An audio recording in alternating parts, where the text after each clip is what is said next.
melihat arah duitnya bagaimana, baru lihat arah duitnya keluar bagaimana. Jadi kan dia puzzle itu dilihat cara masuknya. Kan tadi saya masukin tanpa saya tutup gitu, saya masukin tanpa saya tutup, kecuali sebagian pesulap, sebagian Kristen nutup caranya.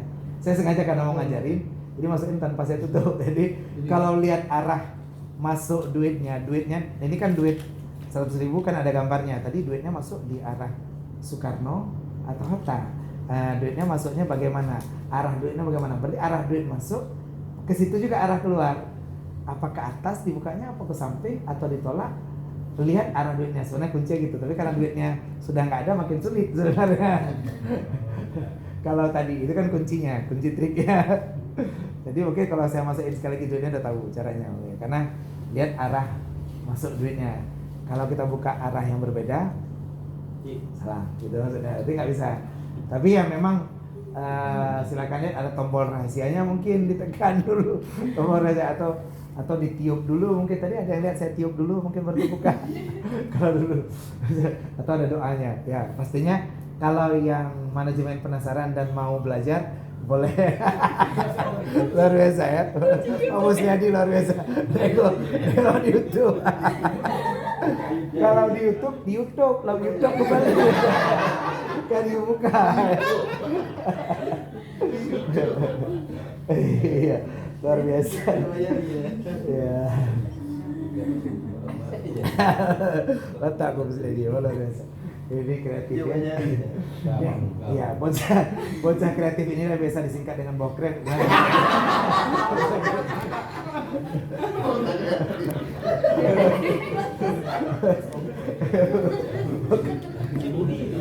Budi ya tahu.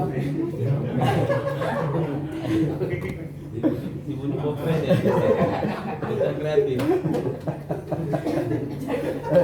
Oke, kita sambung. Syahdan tersebut di dalam kitab Kanzul Ikhtisasi bahwa kelakuan jima itu amat banyak. Setengahnya memberi mudarat dan setengahnya memberi manfaat. Nah, jadi hari ini kita akan belajar Kama Sutra versi Islam. Artinya, ya silakan, boleh, nggak apa-apa. Di sini juga boleh. Banyak yang menantikan. Nah, hari ini kita belajar Kama Sutra versi Islam. Artinya bagaimana gaya, bagaimana posisi, apakah WOT, woman on top, atau MOT, man on top itu bagus. Dan ada posisi-posisi yang sebenarnya memberi mudarat bagi kita. Apakah doggy style itu bisa membuat bahaya, atau posisi mana yang bagus? Posisi kepiting kan? Sekarang udah ada posisi kepiting. Iya, kan tahu ya kepiting, makanya orang tanya tuh. Kalau orang pesan mie kepiting, Pak, ada mie kepiting? Ada. Saya mau tanya lu, Pak, apakah kepiting kalau dipotong jadi kepotong? Nggak kepiting lagi, berubah jadi kepotong gitu. Nah, jadi posisi ini akan kita pelajari. Nah, makanya kitab Jima ini kalau dibeli kemarin di Arul Pos, saya beli kemarin harga 2.000. Kalau mau baca bisa, ini karena memang bahasa Jawa, artinya bisa dibaca sendiri. Kalau lupa nanti bisa baca sendiri. Kalau malu baca di sini, ini kan kita bisa dikali. Tapi kalau malu baca di sini boleh beli dari tempat harganya Rp2.000. Di sini diajarin posisinya. Bermula jima berdiri. Pertama, bagi yang pernah melakukan jima berdiri. Jangan dicoba itu. Ya, jima berdiri itu kadang-kadang kita istri sudah mandi, sudah cuci rambut, bau samponya rupanya membuat suaminya yang masih tidur narik lagi. Akhirnya ngajak lipat, istri udah buru-buru mau masuk kantor. Allah, nggak apa sebentar aja, sambil berdiri pun boleh. Nah, ini namanya jima berdiri. Jima berdiri sangat jahat. Nah, dia nggak bagus. Jahat. Ini Islam ya. Jima berdiri sangat jahat karena mawarith penyakit pinggang. Nah, jadi di sini makanya tadi saya bilang saya sendiri belum tamat kitab ini. Artinya saya juga jarang baca. Kadang-kadang kita melakukan, kan kita nengok gaya tuh, nengok gaya ada. Kalau film CGI tadi green screen, layarnya hijau, kita cek yang layar biru gitu ya. film yang layar biru ini yang sering kita nonton, gayanya kok sambil berdiri. Kita coba, padahal dalam kitab dijelaskan ini kurang bagus, bahkan sangat jahat. Kenapa? Mewarisi penyakit pinggang. Maka lihat banyak mungkin yang artis-artis JAV atau yang sudah pensiun dari itu, banyak yang akhirnya sakit pinggang gitu. Jadi kenapa? Mungkin iya gayanya berdiri. Ini sakit pinggang manusia. Dan bukan hanya sakit pinggang, apalagi yang kena dan binasa syahwatnya. Jadi hati-hati, kita berdiri makin membuat lemah syahwat kalau berdiri. Jadi gaya boleh, tapi di sini di Islam, maka diajarkan tadi Kama Sutra versi Islam. Islam membuat kita berhati-hati lagi dibandingkan dengan Kama Sutra versi India yang membuat bermacam gaya cakra. Udah. Nah, gaya posisi apa kira-kira yang bisa membuka itu? Kalau Pak kalau sulit kali, nah, berani bisa. Atau saya tolak duitnya, biar dapat hadiahnya. Takutnya malah nggak dapat hadiah nanti. Bisa. Nanti ke rumah juga boleh. Kalau memang kesulitan, boleh ke rumah. Rumah tahu sama Pak Musdadi, tahu rumah saya. Sering lewat di situ. Jadi posisi berdiri itu melemahkan syahwat. Jadi kalau kita biasa syahwat kita kuat, lalu kita biasa melakukan secara berdiri, maka ini akan membuat syahwat kita lemah. Jadi itu yang pertama, sakit pinggang. Kedua, lemah syahwat. Ketiga, dan melemahkan lututnya. Jadi apalagi kalau kita sambil gendong, itu posisi beban terkuat itu di lutut. Jadi lutut kita akan lebih cepat lemah. Posisi berdiri, ini masih posisi pertama.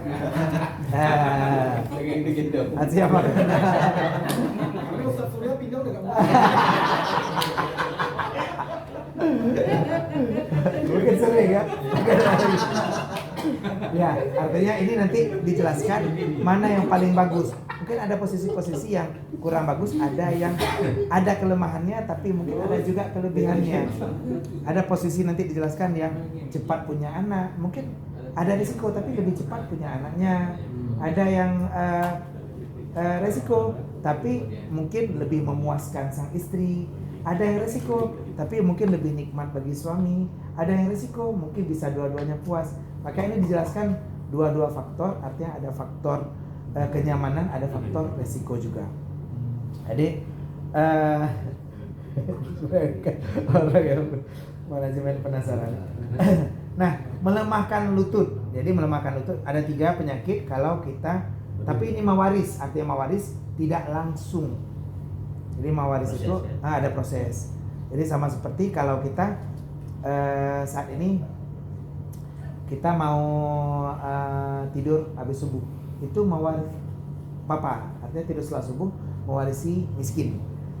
Kok nggak miskin saya tidur habis subuh? Nggak langsung, karena mewarisi papa bukan kita ngambil uang warisan dari papa kita gitu, dari papa kita.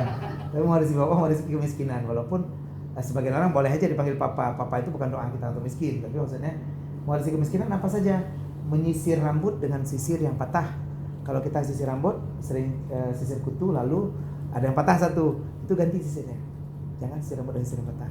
Apalagi nyapu di waktu malam, apalagi keluar rumah, itu juga mewarisi papa. Apalagi mewarisi papa, tidur telanjang, walaupun kita sendirian di kos. Kadang-kadang masih ya hand body di samping, tisu di sebelah kanan, terus banyak ya itu. Ya, mewarisi papa.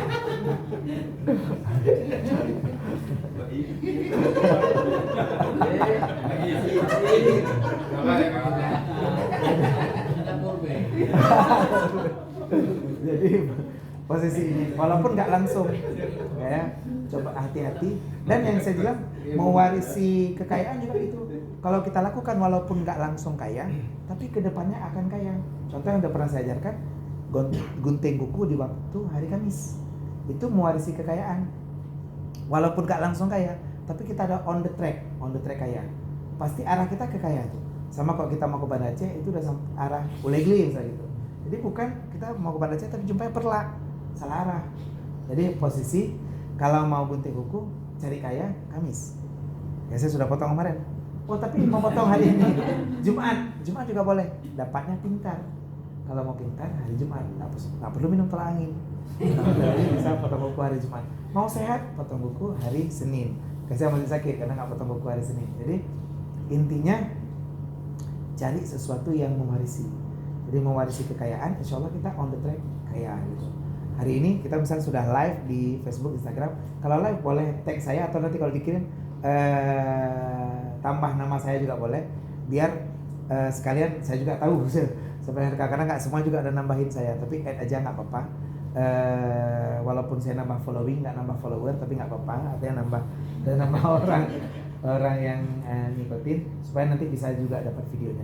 Nah jadi posisi inilah mawaris ini dijauhi karena kedepannya dia akan membuat kita dapat posisi mak berdiri, mawaris sakit pinggang, lemah syahwat sama sakit lutut. Walaupun nggak hari ini, ada satu saat nantinya mungkin itulah yang menyebabkan. Itu yang pertama. Dan yang kedua, berbaring pada lambung, artinya posisi nyamping, ya mereng. Itu sangat jahat. Ini bahasa di sini juga banyak kali yang jahat. Banyak. Itu sangat jahat karena mawaris pada mawaris penyakit pada kepindang, artinya sakit kencing. Artinya ini sakit kandung kencing kita, kandung kemih. Kandung kemih artinya sakit kantung kencing kita. Karena berkurang mani maka menjadi kudis di dalam zakar. Nah, ini kalau kita berhubungan sambil nyamping. Jadi samping kiri berarti Pak. di sini pada lambung, berarti samping kiri. Ya, samping kiri. Pak. Samping kiri. Nah, sampai kadang-kadang mungkin ada ke depan lagi. Saya belum habis baca juga. Baru baca. Jadi bereng kiri. Jadi posisi bereng kiri ini sakit kandung kencing. Habis itu mani berkurang. Habis itu pada zakar kita akan berkudis. Nah, ini hati-hati maksudnya. Ini bahasa di kitab. Betul atau enggak boleh coba aja, nggak apa-apa. Saya juga nggak tahu persis karena ini jarang dilakukan orang. Biasa orang kan atas bawah ya sering. Nah, ini sampai yang ketiga. Dan jima seperti laki-laki di bawah dan perempuan di atasnya. Ya. Oke. Dan perempuan di atasnya pada teruk-teruk ialah seperti kelakuan laki-laki, yaitu sangat jahat karena mewaris penyakit kudis pada kemihnya dan bungkuk. Maka kuat diam keduanya, terbungkuk kepala zakarnya. Nah, ini laki-laki di bawah, perempuan di atas. Ada juga resiko ternyata. Resikonya untuk laki-laki, tapi bukan untuk perempuan. Artinya untuk perempuan bagus di atas, tapi laki-lakinya ada masalah. Kalau posisi seperti ini, yang pertama kena kandung kemih, yang kedua posisinya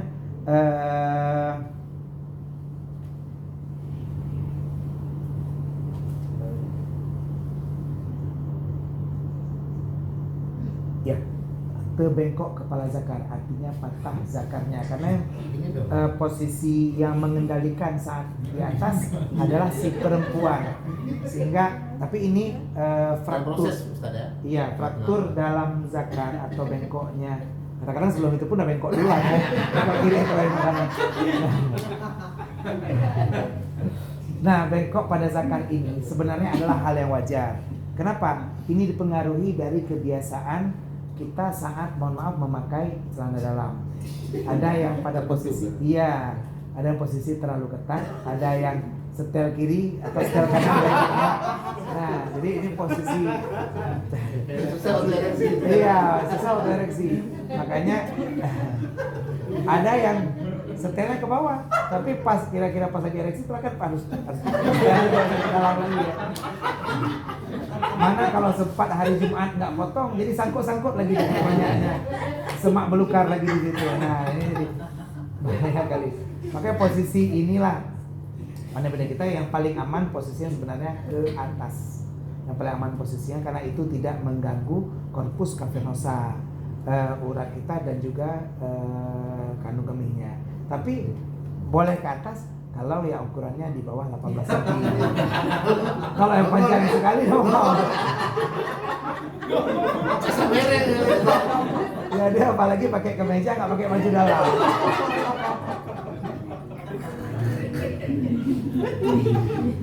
Pak, itu ada apa? Ada nasabah tuh ada apa? Hati-hati udah ya. Apalagi kalau yang sering lewat rumah saya tuh lewat Jalan Elak, kadang-kadang kan itu ada yang kita lihat orang kadang-kadang kan cewek yang di belakang, cowok yang di depan. Ketahuannya pas mau naik Honda, tangknya di depan.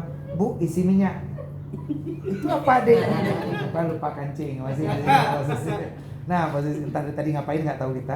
Jadi posisinya hati-hati kalau perempuan di atas bisa menyebabkan bengkoknya penis. Kenapa?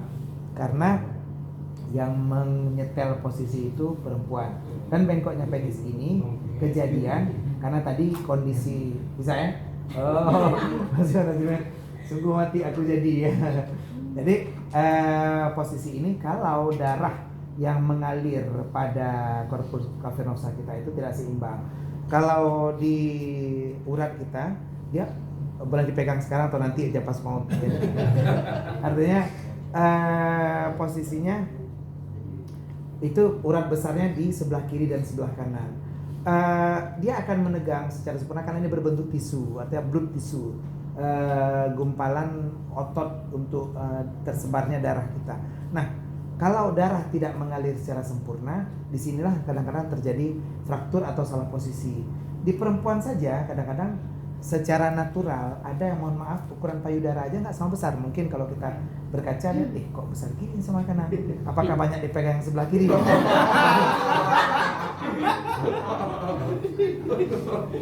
Atau saat kita bersandar, kita jadikan bahu laki-laki tempat bersandar, mereka menjadikan kita sebagai tempat bergantung gitu. Jadi sebelah lebih besar pintu lah. Nah, posisi seperti ini yang ada. Tapi itu wajar, artinya jangan nanti kita lalu, aduh nggak mau lagi saya sama kamu karena kamu besar sebelah gitu. Ya kan? Posisi, mohon maaf kalau nanti diperhatikan sambil ke kamar mandi boleh minta izin tunjuk tangan nanti. Testis saja itu nggak dua-duanya sama besar. Ada yang besar sebelah kiri dan besar sebelah kanan. Dan ini nanti berpengaruh. Apa itu testis? Jangan tanyakan. Ya, mungkin nanti bisa ditanyakan. Testis moni biasa ditanyakan.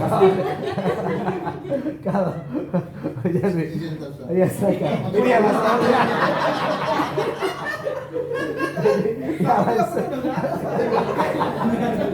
Iya, ada yang satu testis yang mau bikin langsung ya. Sel gacuk loh ya. Ya, tapi ya artinya posisi ini dijaga karena memang ini adalah aset masa depan kita. Jadi mohon maaf, pria dan wanita hari ini kalau kita sadar bahwa yang hari ini kita tutupi ini bukan sekedar alat untuk kita buang air kecil, bukan hanya untuk kencing, tapi ini adalah alat untuk kita mendapatkan pahala dengan memuaskan suami dan juga memuaskan istri. Artinya apa? Harus dijaga. Contoh yang paling gampang, bulu kemaluan. Makruh hukumnya tidak memotong bulu kemaluan. Assalamualaikum Pak Riki. Pak, ya benar izin Pak izin. Pak Riki izin sebentar lagi saya telepon boleh? Saya sedang pengajian. Sebentar lagi saya telepon boleh? Sebentar ya. Jadi kalau kita hari ini tidak memotong bulu kemaluan sampai lebih 40 hari, maka hukumnya makruh. Kenapa? Karena di sini adalah tanda kebersihan kita. Jadi kuman saat kita kencing atau kelembaban, semua kita pakai pakaian dalam saat kita ganti mungkin nggak bersih atau kita ya kurang lembab mungkin, atau kita baru saja bisa ya itu kejut-kejut dulu ya, tapi uang ada lagi. Ya. Sa kita may patah. Minimal nggak patah magilah dia. Ya nggak apa-apa. Jadi intinya kalau kita jaga kondisi ini kita, kondisi alat kelamin kita nggak cukur itu selama 40 hari, itu malah menjadi kuman penyakit dan jadi gatal. Makanya 40 hari maksimal. Kalau bisa setiap Jumat sekali. Jadi Menjamur Ustaz ya? kalau nggak berjamur ya tadi. Ya, kita lihat mobil kita aja nggak kita 2 minggu berjamur ya, jamur gacor.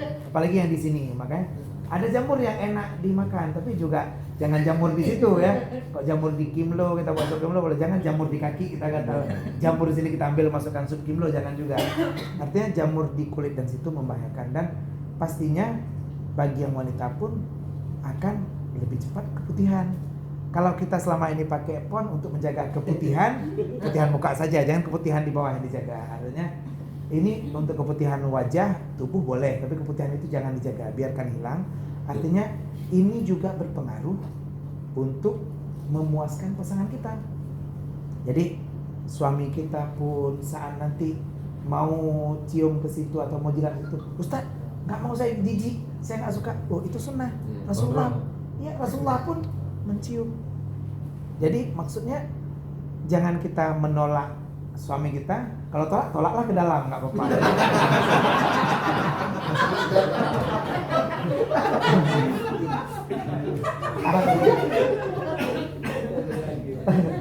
Artinya kita sudah pede.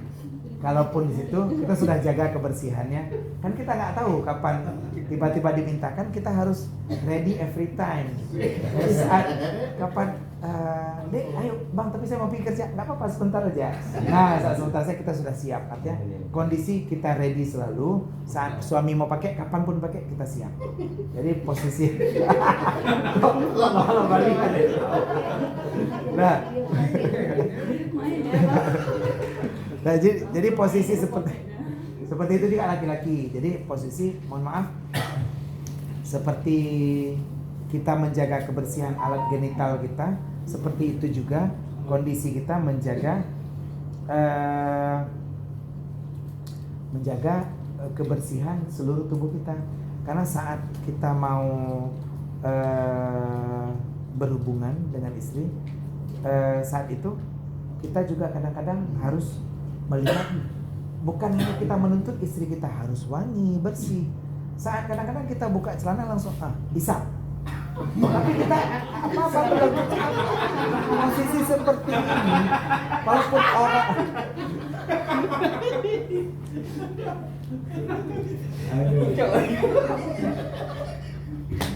belum ada yang mencoba ya.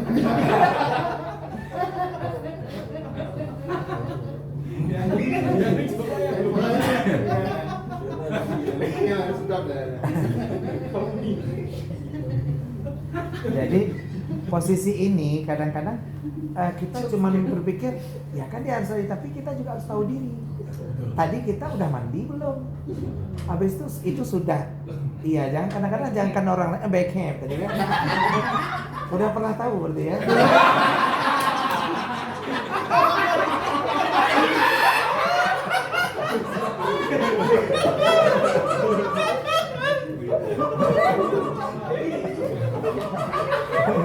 Ya, jadi bagi laki-laki nggak pernah dengar ini langsung testimonial pengakuan. Nah, jadi kita pikir wangi kan langsung aja saksinya. Kita pikirkan sudah waktu kita buka udah wangi kan, ini kan langsung pengakuan langsung dari pelakunya, saksi korbannya ada.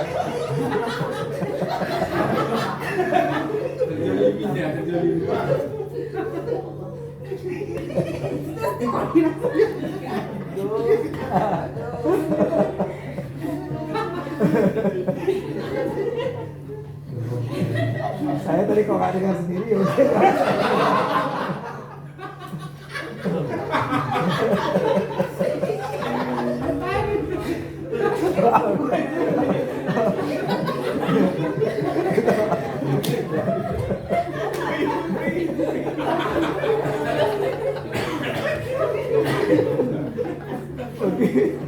Mungkin butuh waktu setengah jam untuk ketawa aja kita. Soalnya sudah. Karena pengakuan seperti ini pun dari istri pun saya belum dapatkan. Biasanya kan kok udah lengkap kayak gitu. Iya betul, betul.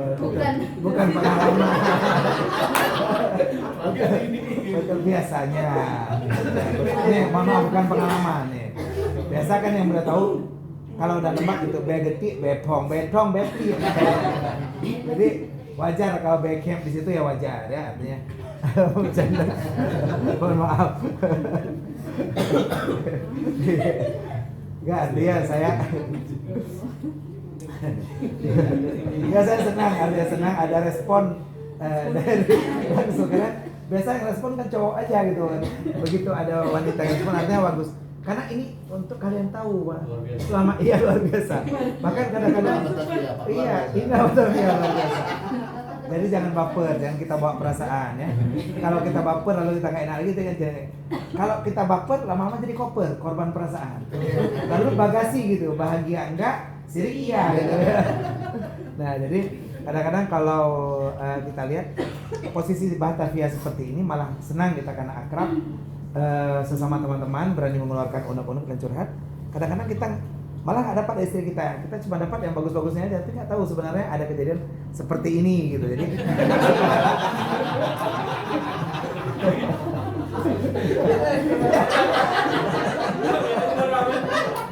ada yang kontrol backhand paling nggak ya, kontrol nggak apa, bagus kontrol sendiri ya. Ya kan kita seperti sadari ya sadar dengan dada sendiri gitu kan, sadar dengan bau sendiri, jadi harus sadar.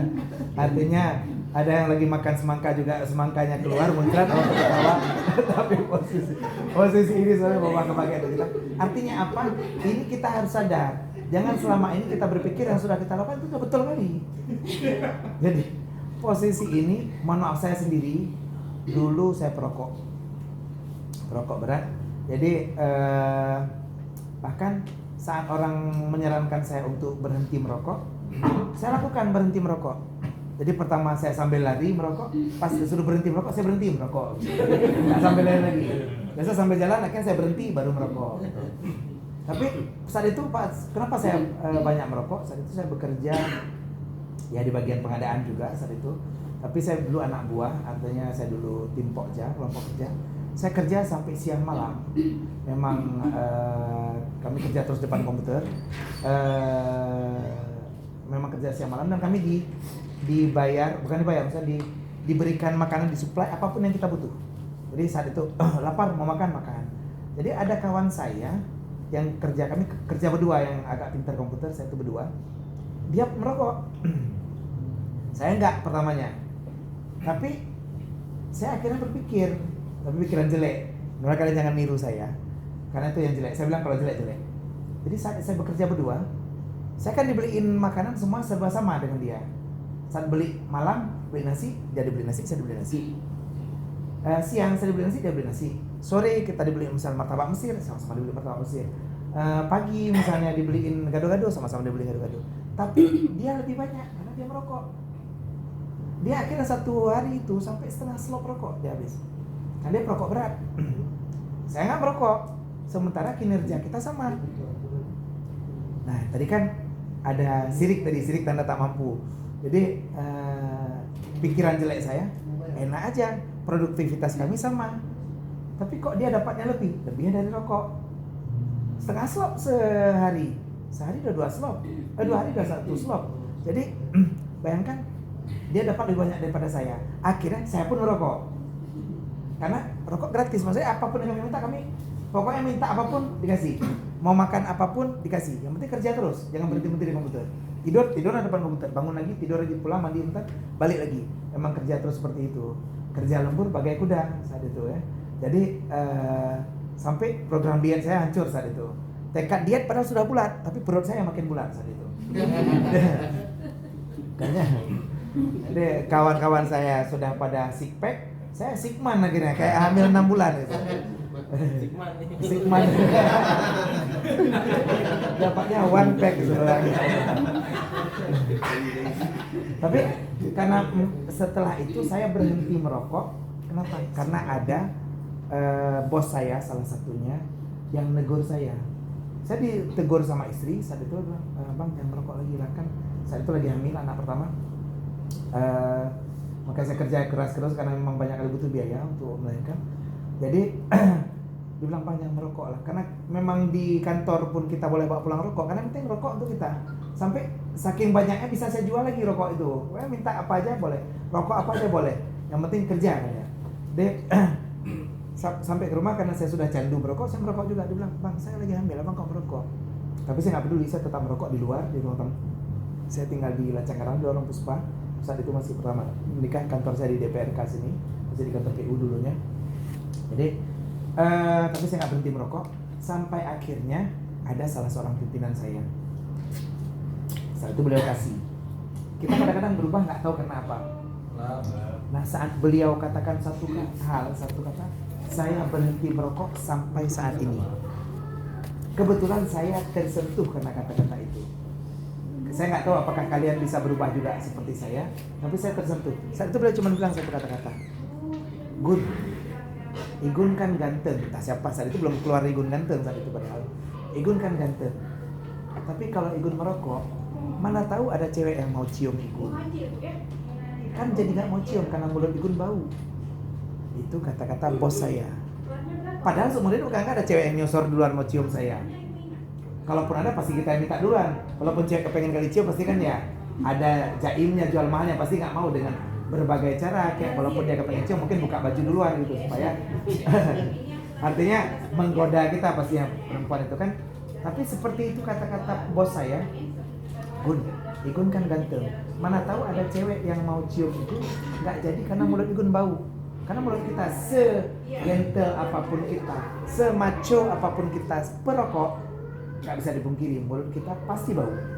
Walaupun kita makan permen, walaupun kita ngisap rokok min, pasti bau. Kalau yang mungkin pernah ke Medan, mungkin pernah dugem, mungkin pernah lihat cewek yang merokok juga. Cewek yang merokok pun mulutnya bau. Walaupun dia makan permen, walaupun dia isap min, tapi tetap bau. Karena itu memang racun. Nah, saat itu tiba-tiba saya berubah. Sampai hari ini saya nggak merokok. Jadi momentum berubah ini kita nggak tahu. Nah, seperti saya bilang tadi, saya kepengen agar saya tidak membawa keburukan-keburukan termasuk dari bau mulut saya. Kalau mulut saja yang kita takut menyakiti istri kita saat kita berciuman, friends kiss kah dengan istri kita, ketika kita cium di pipi pun terasa juga baunya. Kalau kita takut menyakiti istri kita dengan mulut kita saja, apalagi dengan alat kemaluan kita. Hari ini kalau genital kita tidak kita jaga hari ini, maka bayangkan bagaimana kita bisa memuaskan istri kita. Kalau hari ini kita memakai, mohon maaf, penis kita gunakan hanya untuk alat kencing. Artinya tidak pernah kita latih. Hari ini otot kita sekalipun kita punya bicep, punya tricep, kalau kita nggak latih, ini nggak akan terbentuk. Kalau kita punya tangan biasa, nggak latihan, pasti nggak terbentuk otot. Six pack, walaupun ada six pack di dalam diri kita semua, kalau kita nggak kikis lemaknya nggak terbentuk. Begitupun mohon maaf dengan alat vital pria dan wanita. Pria, kalau hari ini kita tidak terangsang, maka dia akan cenderung tidur. Walaupun materi hube dupe, ibadah hube cerape, tapi maksudnya dia tidur. Saat dia tidur terus karpenosa kita tidak terisi darah. Artinya seperti tubuh kita ini, otot-otot kita tidak terstimulasi. Kalau otot kita biasa gini, tapi kalau otot kita pakai, terjadi kontraksi otot di sini. Terjadi kontraksi otot. Misal kita angkat barbel di sini, maka otot kita akan berkontraksi dan kontraksi terus-menerus akan membuat bicep kita bangun. Ini contoh yang lebih gampang. Tapi kalau tidak kita latih, ya biasa-biasa aja lurus. Itu pun dengan kelamin kita. Apakah dilatih dengan orari seperti tadi untuk tegang terus, terserah cara latihan bagaimana. Tapi hati-hati juga, ada yang bilang orari tadi itu membuat kita bisa mengontrol jadi lebih tahan lama. Artinya kita mungkin bisa kontrol supaya jangan keluar cepat kali biar bisa memuaskan istri, karena suami dan istri adalah mesin yang berbeda. Suami premium, istri diesel, ya solar ya. Artinya lambat panasnya, ya dan lambat juga dinginnya. Makanya saat kita kepengen kali sudah dulu aja, dia belum. Saat kita udah dia belum saat itu, dia butuh dicumbu, butuh dirayu, butuh dipuji, butuh ditipu lagi kadang-kadang. Maksudnya ada kalau dulu kita harus bilang adik lah yang paling cantik dulu. Tapi abang bilang mana adik jelek? Enggak, betul adik paling cantik. Ini kan buktinya abang taruh poster Cut Tari atas muka adik. Jadi artinya walaupun dia tahu dia ditipu, tapi dia tetap mau karena emang butuh ditipu. Nah posisi ini beda dengan pria. Makanya tadi saat kita mengontrol lebih tahan lama, apakah dengan orari itu pun tergantung kita gunakan. Kalau kita salah-salah pun onani itu yang ada hukumnya. Kalau kita tidak tahu niatnya jadi dosa. Kalau kita lakukan itu pun kadang-kadang malah membuat kita ejakulasi dini. Bahkan ejakulasi dini tanpa hasil lagi. Nah posisi ini hati-hati, jangan lakukan sesuatu yang tidak diajarkan oleh agama. Caranya bagi yang sudah berkeluarga boleh berhubungan sering-sering. Artinya mungkin dengan saat itu kita bisa mengontrol nafsu kita. Jadi maksudnya tidak langsung cepat keluar. Kalau udah sering kali kan nggak lagi cepat keluar. Mungkin kayak tadi lama-lama baru berhubungan, pas main nggak lama gitu. Jadi udah lama nggak ketemu, pas ketemu nggak lama. Jadi posisi inilah yang membuat kita harus mengontrol genital kita, alat kelamin kita agar bisa memuaskan pasangan kita. Jangan cuma jarak tipis. Begitu juga dengan perempuan. Mohon maaf, kalau hari ini kita mau memuaskan suami kita, bukan hanya dengan modal peng makan nggak selesai. Ada langkah yang kita lakukan. Boleh latihan. Kalau laki-laki tadi latihan untuk mengontrol ejakulasi. Perempuan bisa mengontrol ketatnya, itu bisa dikontrol dengan cara yang paling gampang adalah senam Kegel. Senam Kegel tahu ya, udah pernah baca, bisa cari di YouTube sama Pak Musadi sering. Jadi senam Kegel itu yang paling gampang. Kalau mau dilatih boleh dengan bola tenis, boleh dengan bola kasti, boleh dengan bola agak besar sedikit juga boleh. Caranya itu paling gampang adalah dengan meletakkan bola itu di tengah-tengah paha kita, perempuan. Cowok jangan, karena cowok pasti nggak bisa mengampit, cewek yang bisa mengampit dulunya. Jadi letakkan di tengah paha, dikontraksikan pahanya supaya sampai ke sana juga. Nanti dilepas lagi, ulangi sampai 20 kali, ulangi 3 repetisi.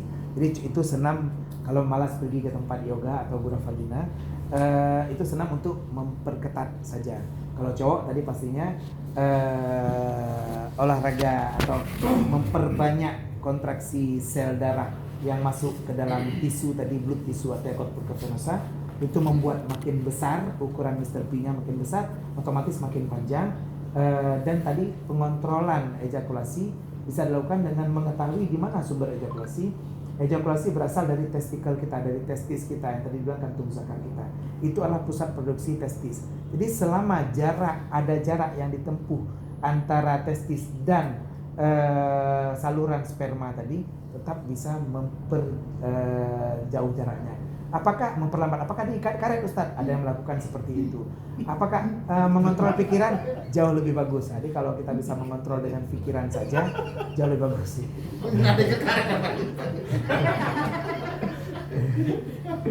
Ya, karena bayangkan kalau kita pakai, iya. Kadang-kadang kalau kita bisa mengurangi sensitivitasnya, ada sebagian juga pakai plastik atau karet dengan kondom, mungkin bisa mengurangi sensitivitasnya, artinya mungkin bisa mengontrol lebih lama. Tapi pastinya sebenarnya bukan di lama waktu, tapi sebenarnya dari kecocokan antara suami dan istri. Untuk apapun kita 3 jam, kalau istri kita tadi setengah jam sudah sampai. Cukup, artinya disepakati bersama, di mana kedua-duanya sama-sama puas, sama-sama keluar, dan sama-sama senang. Karena hubungan ini adalah hubungan yang harus dinikmati bersama. Ya. Titik rangsang. Iya, kalau tahu titik rangsangnya tadi langsung tahu. Nanti bisa belajar apa? Di manakah letak titik? Jadi posisinya kurang lebih seperti itu. Ini sudah ada beberapa posisi. nanti sebagian kita bahas di pertemuan soalnya karena sudah pukul 11. Ada pertanyaan-pertanyaan sebelum kita break? Jadi ada yang masih manajemen penasaran atau jadi boleh ke rumah, artinya diajarkan karena memang caranya gampang sekali. Tadi kan ada yang buka dari sini, buka dari sana, tapi ya memang kayak saya jelaskan tadi caranya gampang dia sebenarnya. Jadi memang nggak sulit bukanya. Seperti ini lalu ya jadi tutup kembali. Jadi tutup. Lalu ditutup. Ya. Ya. Diulangi. Nanti boleh ke rumah. Artinya kalau ke rumah mungkin kita bisa silaturahmi lebih lama, bisa ngobrol-ngobrol. Saya rindu loh, ada yang ke rumah Pak Musdadi, mungkin bisa dekat rumah, bisa main-main. Artinya nggak mesti belajar sulap, kita diskusi boleh, kita silaturahmi atau cerita-cerita minimal tahu Ustadz orang mana, apa orang Aring atau di mana, jadi kan minimal bisa ngobrol-ngobrol lah, bisa kenal lebih jauh karena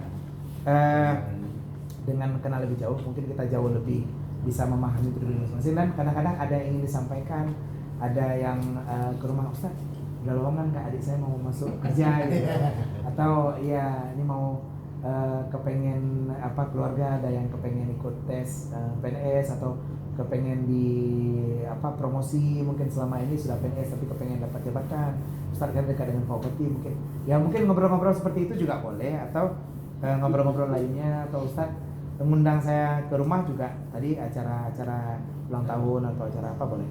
Ada solusi Ustaz ya? Ada solusi insyaallah mudah-mudahan. Ya, oke. Sambil menunggu, adakah pertanyaan sebelum tutup? Tidak. Ada mau ngobrol-ngobrol? Ya silakan. Ini kan masih kita tadi bahas masalah Kotak, salah buka. Jadi saya pernah entah hayanta enggak nih dulu luar Ustaz kan? Yang ngomong ini sih termasuk ya Ustaz juga sih, Ya. tapi jadi di saat kita berhubungan Ustaz, kan ada model gini Ustaz nih. Nah gini, perempuan geng, si cowok belakang. Doggy style.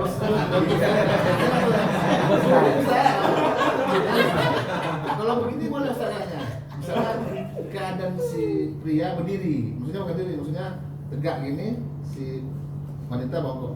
Tetapi apabila si laki-laki ini sudah rebah, itu yang tidak boleh katanya Ustaz. Apakah benar jadi haram katanya? Ya. Sebenarnya kalau pedoman ayat Qur'annya nisa'ukum harthul lakum fa'tu harthakum anna syi'tum. Perempuanmu adalah sawah ladang bagimu. Fa'tu maka datangilah harthakum sawah ladangmu anna syi'tum sebagaimana kamu mau. Anna syi'tum sebagaimana kamu mau adalah segala sesuatu yang dibolehkan dalam syarak pastinya. Kalau yang diharamkan itu yang tidak boleh. Doggy style sebenarnya tidak apa-apa. Masalah di sini ada beberapa tadi nggak boleh berdiri atau apa. Sebenarnya bukan haram dan bukan juga makruh. Tapi di sini dianalisa dari segi kesehatan saja. Jadi sangat jahat bukan berarti kita haram lakukan. Kalau kita lakukan doggy style, tapi masuknya penetrasinya tetap ke vagina, nggak apa-apa. Yang nggak boleh ke anal. Kenapa? Itu haram. Tapi saya dengan perempuan anal seks bukan hanya haram pada pria. Kalau pria disebut sodomi, tapi pada wanita juga haram. Lobang yang haram itu cuma satu, yang lain boleh. Mulut boleh, oral seks itu boleh dalam Islam. Jadi walaupun kadang-kadang istri jijik, tugas kita adalah membuat istri kita tidak jijik. Tadi mungkin dicuci dulu, ataupun tambah iya desinfektan, atau tambah perasa lainnya, tambah sirup kurnia biar mandi misalnya. Ya, masih madu dan jangan bawa madu asli marah ya.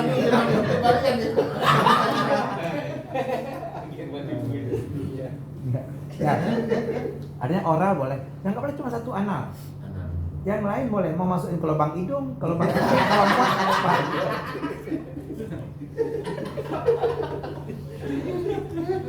Nggak tahu kan kecil.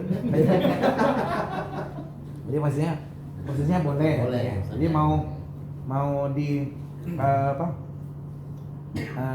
istilah tikfak misalnya ya di sini boleh, di sela-sela payudara istri boleh, mau dipegang dikeluarin dengan tangan istri juga boleh.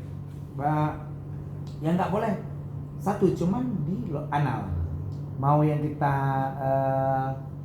suka dengan gaya fetis atau dikeluarkan dengan kakinya atau dengan hak tinggi, sepatu hak tingginya gitu. Keluar ya itu terserah lah, imajinasi masing-masing. Yang nggak boleh cuma satu anal saja. Jadi kecuali kalau yang suka dengan pria karena dia baru pulas kepala, kalau analgesik dia kan gitu, dia sukanya di anal saja karena itu nggak ada lubang lainnya, makanya haram sodomi. Tapi kalau di wanita yang haram cuma di situ. Kalau dia posisi tunduk atau berdiri, apakah haram atau tidak? Selama lubangnya, setahu saya selama lubangnya tetap ke vagina tetap apa-apa. Bahkan, mohon maaf, ada sebagian juga yang berpendapat, walaupun saya juga lagi cari matanya, bahwa posisi doggy style itu malah lebih cepat menghamili, membuahi si perempuan. Karena apa? Karena sebagian orang tidak mampu menghamili perempuannya karena sel sperma tidak. Ini tapi dalam kasus infertilitas terjadi karena sel sperma tidak sampai kemampuan berenangnya ke sel rahim. Jadi dia, Waalaikumsalam, kemampuan hamil ini berbeda-beda, artinya beda-beda. Ada yang gara-gara rahimnya lemah, ada yang gara-gara tadi sel spermanya lemah, ada yang sel spermanya ada tapi tidak membuahi, artinya tidak subur. Ada yang tadi cerita subur tapi tidak mampu berenang, artinya dia masuk tapi nggak sampai, artinya waktu nggak sampai sebentar kita tidur, si istri tidur itu keluar lagi. Kalau keluar lagi tapi ada beberapa tetes yang sudah masuk ke sana udah aman. Tapi kalau nggak masuk, nah kejadian ini ada yang posisinya gara-gara saluran ovarium di tuba falopi rahim istri itu situ tidak terbuka. Kenapa tidak terbuka? Tidak terangsang waktu saat main. Mungkin istrinya lagi tidur, dia buka ya. Ya kalau udah buka jangan lupa tutup dia.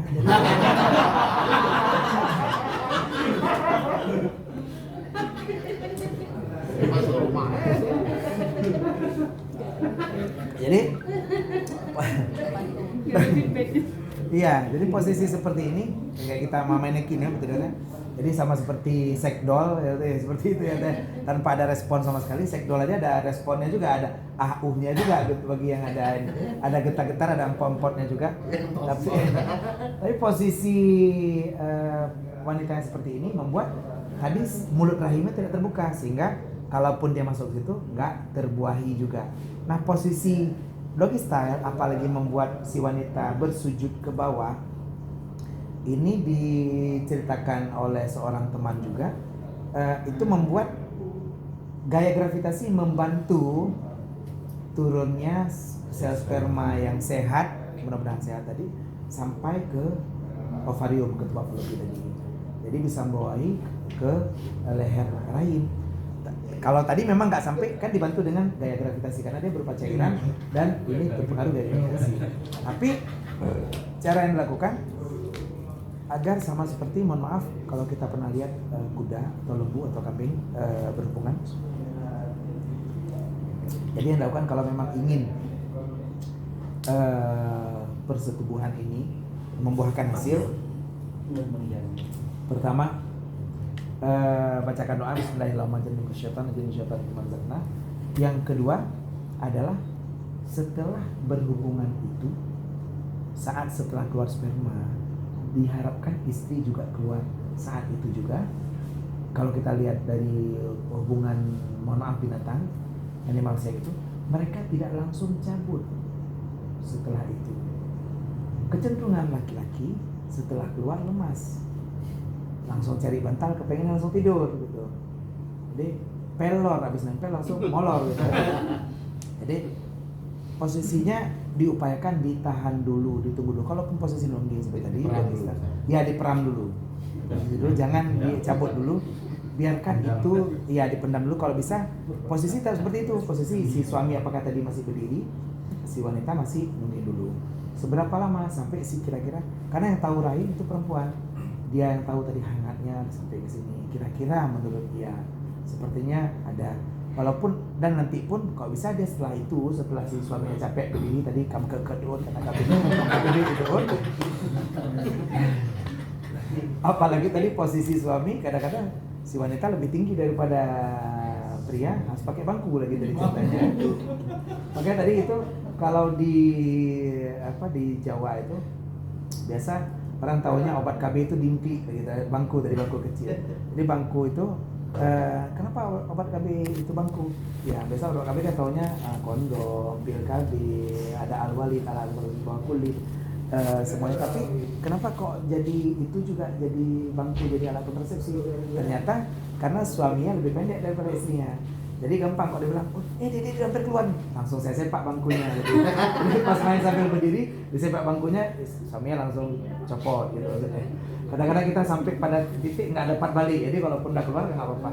Nah posisi inilah si istri tadi begitu kalau ingin punya anak, kalaupun dia sudah tadi sudah nungguin posisi berapa lama, lalu dia tidur, jangan kencing dulu, karena saat dia kencing pasti dia jongkok, saat jongkok itu tadi dengan gravitasi keluar lagi yang sperma tadi, apalagi tadi kan spermanya juga nggak kuat, jadi ini semua banyak proses, artinya banyak. Apakah dengan minum madu penyubur tadi dari Balian akan lebih bagus? Insya Allah dicoba juga. Kurma muda juga dicoba, artinya semua dicoba termasuk suasana mood hati juga berpengaruh kalau untuk punya anak. Tapi kalau cerita tadi apakah haram, saya belum dapat nasnya untuk haram. Untuk hubungan ini yang saya tahu selain anal semua boleh. Selain anal, yang saya tahu cuma nggak punya anak. Tapi Ustaz yang dia bilang itu Ustaz di saat ini Ustaz posisinya kan memang nadogi gini kan. Tapi di saat si laki ini dilebihkan badan ke ini ke Istri. Nah di situ dia bilang nggak boleh. Jadi kalau misalnya memang masih posisi gini sih Boleh. Cuman saat yang nggak boleh badan si laki itu Direbahkan ke tapi awal-awal bisa ya bisa jadi juga nanti ke depan mungkin ada posisi ini juga. Kita kan baru 2 posisi tadi, posisi berdiri dan nyamping. Ke depannya nanti ada posisi-posisi lagi termasuk doggy style itu ada juga. Nanti kita pelajari di depan. Karena saya juga nasnya untuk yang berdiri nggak boleh, saya belum dapat juga. Nah mudah-mudahan nanti kita bisa lihat depan. Saya malas baca sendiri sekarang karena memang di sini banyak yang nggak boleh, tapi artinya membuat kita terkonotasi pikiran kita jadi ini nggak boleh, itu nggak boleh, jadi Apanya gitu? jadi kayak mana boleh? Jadi kan akhirnya jadi malas sendiri. Kan? Sebenarnya ya sama seperti bilang, urang niata patih haba kita udah peka untuk merasa. Ya maksudnya kan ini nggak boleh. Kita mau makan telur, martabak telur nggak boleh, karena kan telur itu najis. Telur saat keluar dari pantat ayam nggak najis sebenarnya. Karena itu dimaafkan, yu'fa. Karena itu keluarnya saat dia punya rutubah.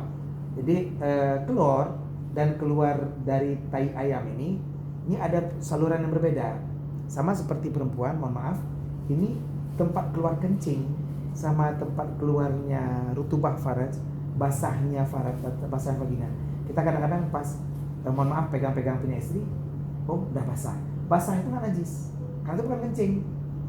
Lubangnya beda keluar, lubang kencing beda. Kalau percaya coba tanya orang ini saya juga nggak tahu.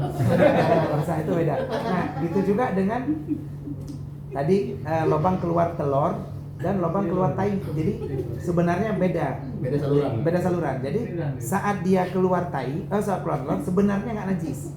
Kenapa jadi najis? Aridi karena saat dia jatuh ke sarang, di situ udah ada tai dia. Kalau kita sempat tahan di bawah pantat ayam, pluk keluarnya itu boleh ambil nggak najis. Kecuali lagi kalau ada tadi kan pantatnya ada yang keluar tainya nggak sempat dicepok tadi kan, dia nggak sempat WC, nggak sempat pakai tisu. Ada tainya yang nempel di telur itu, tai yang itu najis. Tapi kalau bersih keluarnya nggak ada bekas tai dan nggak jatuh ke sarang, maka telur itu suci. Nah, telur yang kita lihat selama ini itu sudah jatuh di sarang dan kita tahu proses ayam petelur. Ayam semua berdiri, lalu saya juga pernah pelihara ayam petelur. Kawatnya dimerengkan, telurnya langsung mengalir ke sini ke kawat di luar ini. Kita langsung panen telurnya dan itu bercampur dengan tai-tainya. Walaupun ada jaring juga yang meneruskan ke bawah, tapi saat dia turun ke jaring atas itu sudah kena tai. Telur ini lalu di packing dengan kardus. Kardus ini pun udah berapa kali kena tai. Pastinya telur itu najis. Datang orang buat martabak telur, dicuci, kebanyakan tidak, diambil dari situ, diketok pecah keluar cairan telur, kena ke wajah najis, kena ke tangan najis, tangan dicuci enggak, dilap di kain yang sudah hitam gitu, dilap. Kainnya tak ada berapa lama itu. Jadi habis itu kan dikocok telurnya, dicampur dengan mau dibuat nasi goreng, mau dibuat mie goreng seafood pakai telur, mau dibuat martabak pasti martabak telur, kecuali cane kita beli. Oh saya beli cane yang pakai martabak telur, digoreng di wajan yang tadi goreng martabak telur. Apakah dicuci? Tidak. Tapi ada disiram air. Siram airnya bukan air suci menyucikan. Oh air suci menyucikan. Bekas di sini belum bersih. Kecuali emang dibersihkan, disikat, tidak ada warna, rasa dan bau lagi di penggorengan, tidak ada rasa pedas, tidak ada rasa lengket, tidak ada bau amis, tidak ada lagi warna merah. Ini kita kan habis dimasak mie, disiram air, ditolak pakai itu. Apakah itu suci? Kalau tadi udah bersih airnya boleh. Nah jadi kalau kita masak, oh saya berarti nggak mau buat mie telur, saya buatnya mie daging. Mie daging, dia beli daging, nggak dicuci, dicelup. Kadang-kadang langsung di itu dalam mie yang dibeli sama orang itu udang, dibelah kepalanya, dilempar terus mie udang namanya. Suci kan? Ya kalau nggak disucikan mana suci? Udang kan bersihkan kotoran di kepalanya, kita cuci dulu. Nah celup nggak suci. Harus ditiriskan. Kalau misalnya memang orang buat mie sanggup kayak gitu, nggak cukup air. Kecuali dia punya wastafel sendiri, makanya di rumah.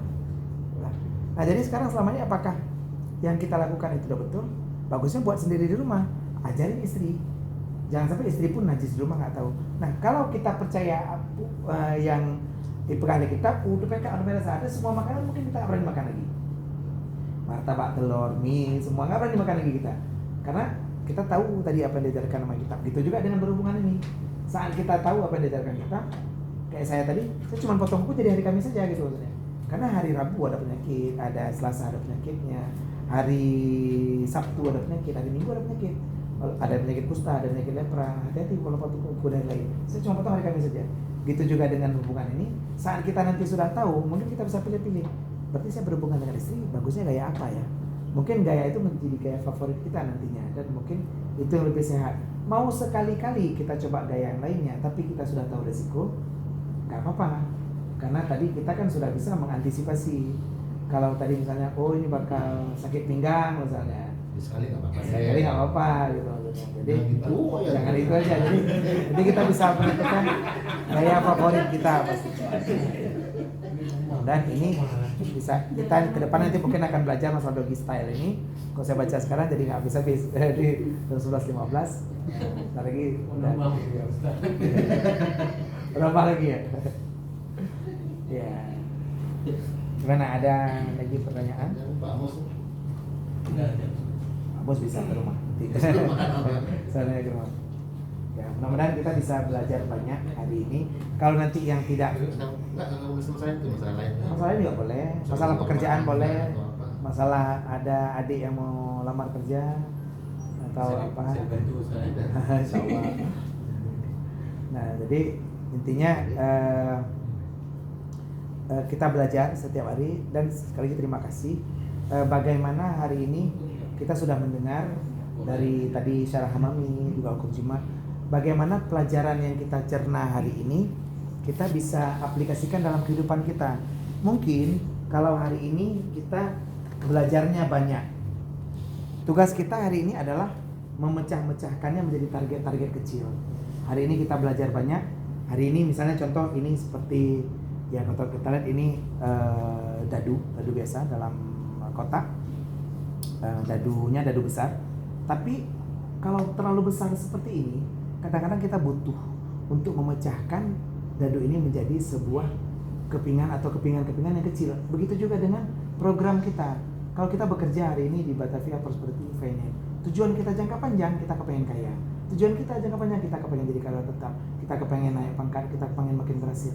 Tapi untuk langkah konkretnya adalah dengan memecahkannya menjadi tujuan-tujuan yang kecil-kecil seperti ini ya. Jadi muncul ya dadu-dadu kecil seperti ini. Jadi posisi seperti inilah yang harus kita jaga. Bagaimana agar langkah-langkah kita yang lebih kecil, lebih kerinci. Hari ini kita mau jadi bos. Kok jadi bos? Langkah apa yang kita lakukan? hari ini kita mau menjadi sesuatu yang suami yang baik atau istri yang bisa membahagiakan suami. Langkah apa yang perlu saya lakukan? Mungkin mulai dari cukur hari ini. Kalau tadi kita mau bahagiakan istri, atau mulai dari ganti kolor, jangan sampai berhari-hari nggak ganti kolor, kan sempat kayak pula tadi kolor kan. Jadi jangan sampai kolor kita itu sudah berminggu-minggu, paling kita ganti side A menjadi side B gitu deh, kolor menjadi ke dalam. Kalau kita darurat, entahlah misalnya seperti kita pasukan yang dibawa ke medan perang, lalu kita sampai pada situasi nggak bisa keluar dari medan perang ini karena kita harus mengepung musuh. Saat itu ada seorang Danyon, komandan batalion yang mengumpulkan anak buahnya. Lalu kalian semua ada keluhan apa?